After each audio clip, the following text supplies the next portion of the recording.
अब ये हो गया हमारा, इसे रिलेशनशिप मैंने समझा दिया। एक महत्वपूर्ण रिलेशनशिप है इसका, मैं डेरिवेशन पे राय दे रहा हूँ, फिर और एक्सरसाइज करते हैं। रिलेशन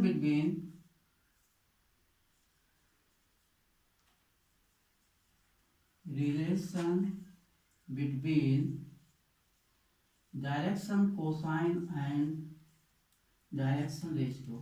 वी नो दैट ये वेरी वेरी इंपॉर्टेंट रिलेशनशिप है। हमने भी मैंने डायरेक्शन कोसाइंस की डेफिनेशन में आपको बताया कि L square plus M square plus N square equal to 1 and L upon A equal to K, m upon b equal to k and n upon c equal to k। तो दूसरी यहाँ से हम निकाल सकते हैं अब l इक्वल टू ए के, m इक्वल टू बी के और n इक्वल टू सी के। इसको इक्वेशन हमने फर्स्ट में लिया, from equation first we get, from equation first we get, हम यहाँ पे एल एम एन की वैल्यू रख देते हैं, तो a square k square plus B square k square plus C square k square equal to 1। K square common ले लीजिए आप, के स्क्वायर इक्वल टू कॉमन ले लिया, A square plus B square plus C square equal to 1, तो K square equal to 1 upon A square plus B square plus C square.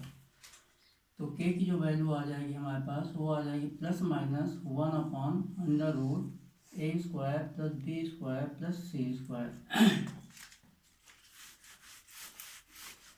k की value यहाँ से उठा के रख दीजिए, k की वैल्यू यहाँ से उठा के रख दिया, तो k की वैल्यू हमारे पास l अपॉन ए, तो ये plus minus 1 upon under root ए square plus B square plus सी स्क्वायर।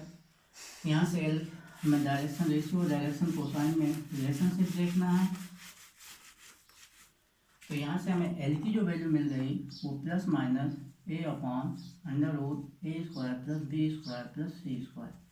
इस तरह से हम देख रहे हैं कि किसी भी डायरेक्शन कोसाइन और डायरेक्शन रेशियो में प्लस माइनस में दो आपके यहाँ पे रिलेशनशिप मिलते हैं। इसी प्रकार हम दिखा सकते हैं, इसी प्रकार m की जो वैल्यू आ गई plus minus B upon under root ए square plus B square plus सी स्क्वायर और n equal to plus minus C upon under root A square plus B square plus C square. ये एक पे बहुत ही महत्वपूर्ण रिलेशनशिप हैं जिनको हम आगे एक्सरसाइज में यूज करेंगे। Relation between the direction ratio and direction cosine. मैं आशा करता हूँ कि आप लोगों को समझ में आ गया होगा।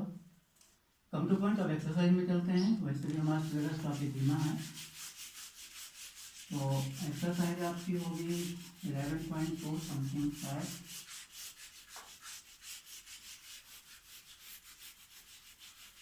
मैं इसके सम कुछ क्वेश्चन करा दे रहा हूँ, बाकी आप लोग करते रहिएगा।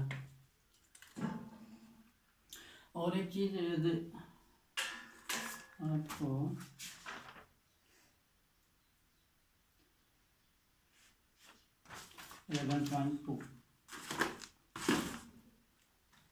एक्सरसाइज आपकी 11.2 क्वेश्चन नंबर फर्स्ट।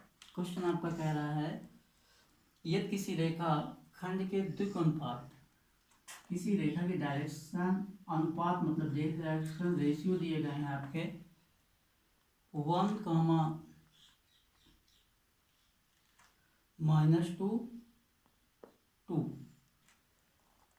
डायरेक्शन दिए हैं 1, -2 और 2, और से कह रहा है डिकोजा फाइंड करें, तो आपको डायरेक्शन को साइन फाइंड करना है। तो हम जानते हैं कभी ये रिलेशनशिप हम ऑलरेडी निकाल के रखे हैं, तो यहाँ से लिख सकते हैं वी नो दैट, इसीलिए डेरिवेशन क्या था, we know that l equal to plus minus A upon under root 1 a square plus B square plus C square. निकाल लेते हैं फटाफट।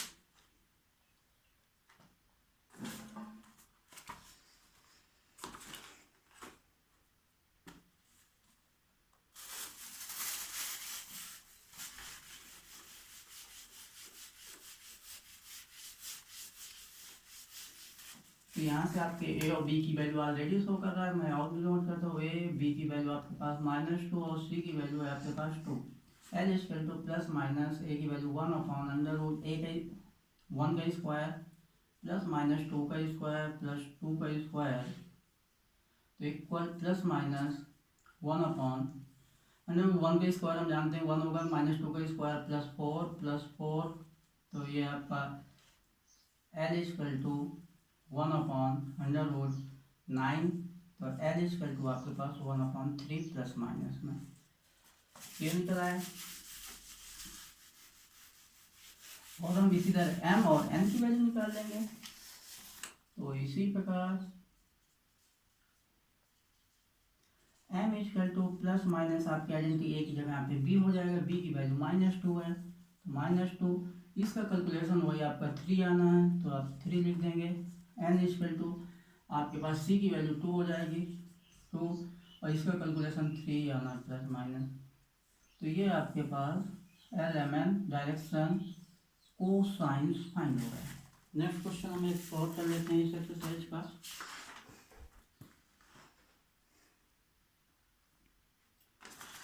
इसका क्वेश्चन नंबर हम 5 करते हैं।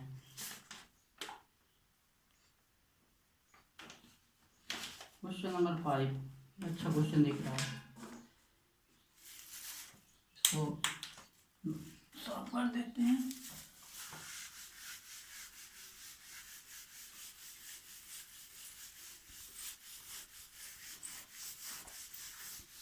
ये बहुत इंपॉर्टेंट चैप्टर में से नहीं, लेकिन 1 या 2 नंबर का आपको क्वेश्चन अटैम्प्ट होगा।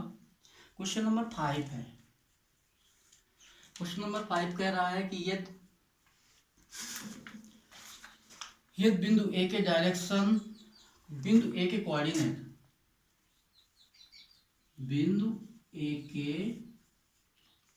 कोऑर्डिनेट जो आपके हैं वो हैं आपके पास 2, 3, 6 और ओ ए की डायरेक्शन कोसाइंस ज्ञात कीजिए जो मूल बिंदु है।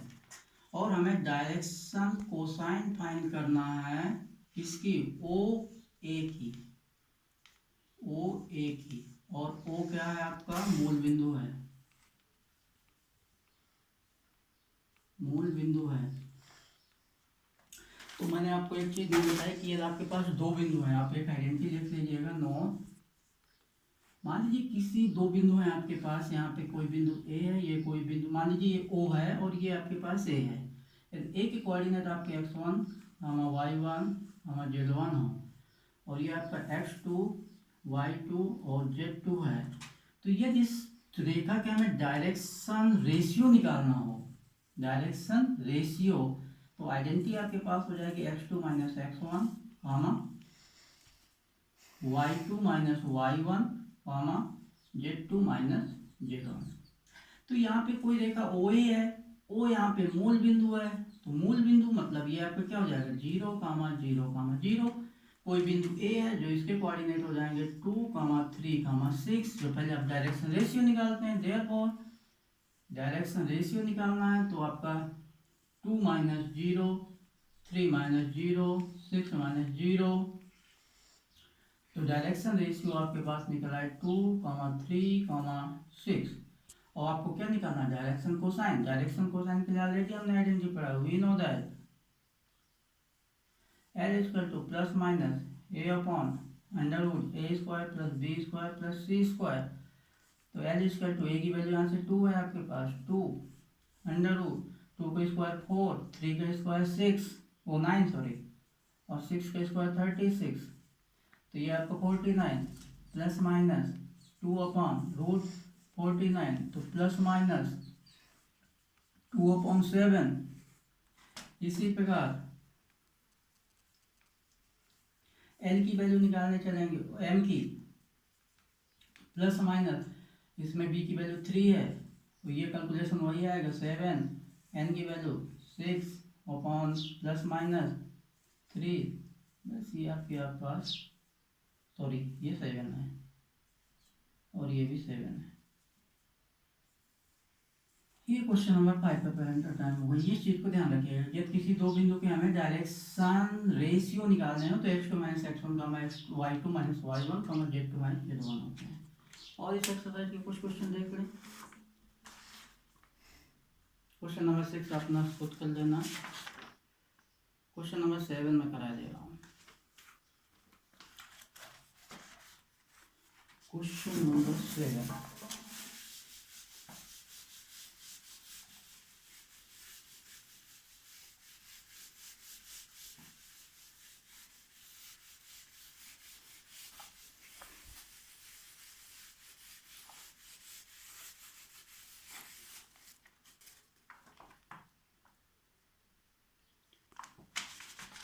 क्वेश्चन नंबर 7 करते हैं।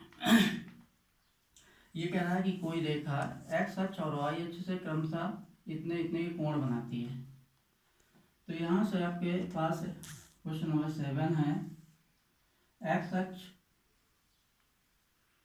के साथ क्रमशः आपका एंगल बना रही है। जो कोण है एक्स अक्ष के साथ जो कोण है वो π/4 है और वाई अक्ष के साथ आपका π/3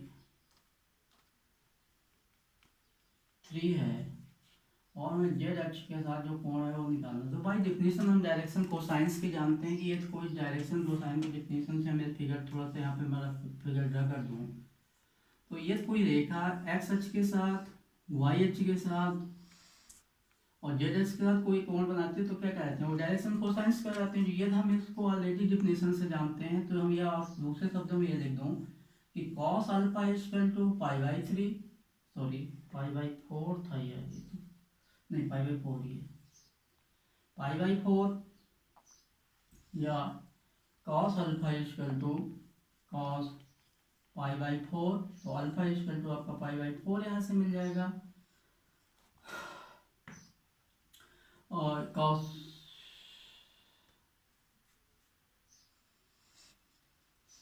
या ऐसे ही छोड़ देते हैं। इसी तरह cos बीटा इक्वल टू है आपका cos π/3 और cos गामा हमें कैसे निकालना है। तो वी नो दैट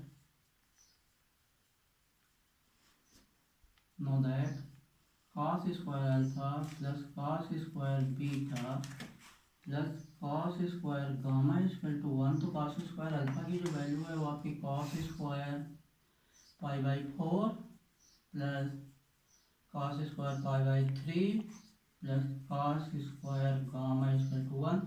π/4 मतलब 45 डिग्री, cos 45 की वैल्यू 1/√2 का होल स्क्वायर, π/3 160 1/4 का होल स्क्वायर, सॉरी 1/2 का whole square plus cos square gamma equal to 1।